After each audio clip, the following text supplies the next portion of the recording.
ప్రభుత్వం ఉండని కేంద్రం ప్రభుత్వము ప్రజలకి మోసం చేయడానికి ప్రజల కాల నుంచి దోచుకోవడానికే అధికారంలో వచ్చారు.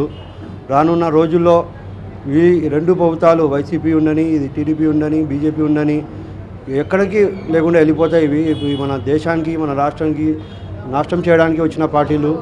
సో కాబట్టి ప్రజలు ఎంతోమంది కాంగ్రెస్ వైపు చూస్తున్నారు. కాంగ్రెస్కి అధికారం తెచ్చుకోవాలి, కేంద్రం ఉన్న రాష్ట్రంలో ఉన్న అధికారం తెచ్చుకోవాలని ఆశపడుతున్నారు. మన రాహుల్ గాంధీ గారిని ప్రధానమంత్రిగా చూడాలని ఆశపడుతున్నారు. ఎంతోమంది మన ఆంధ్రాలో ఎంతోమంది పార్టీలో జాయిన్ అవుతున్నారు. మన షర్మిలా మేడం గారు పార్టీలో వస్తున్నారని తెలియగా ఇంకా ఎంతోమంది ఆసక్తి చూపిస్తున్నారు. పార్టీలో వచ్చి పని చేయాలా, ప్రజల కోసం పని చేయాలని ఆసక్తి చూపిస్తున్నారు.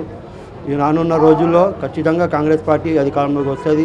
ఈ 2024 ఎన్నికల్లో ఖచ్చితంగా ఆంధ్ర తరఫున మన ఆంధ్రప్రదేశ్లో అసెంబ్లీలో ఖచ్చితంగా మన కాంగ్రెస్ ఎమ్మెల్యేలు అడుగు పెడతారు. ఈ నూతన 2024 శుభాకాంక్షలు మన బిగ్ టీవీ తరఫున నేను ప్రజలకు తెలియజేస్తున్నాను. బిగ్ టీవీ ఎంతో వాస్తవాలు ప్రజలకు తెలియనివి ప్రజలు చేరుస్తుంటుంది.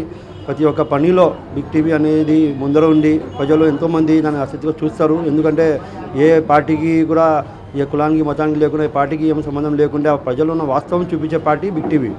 నాకు తెలిసిన బాగా ప్రజలకి పని చేస్తారు, ఉన్న వాస్తవం ప్రజల ముందర పెడతారు. ప్రతి ఒక్కరూ దానికి ఇష్టపడతారు చూడడానికి.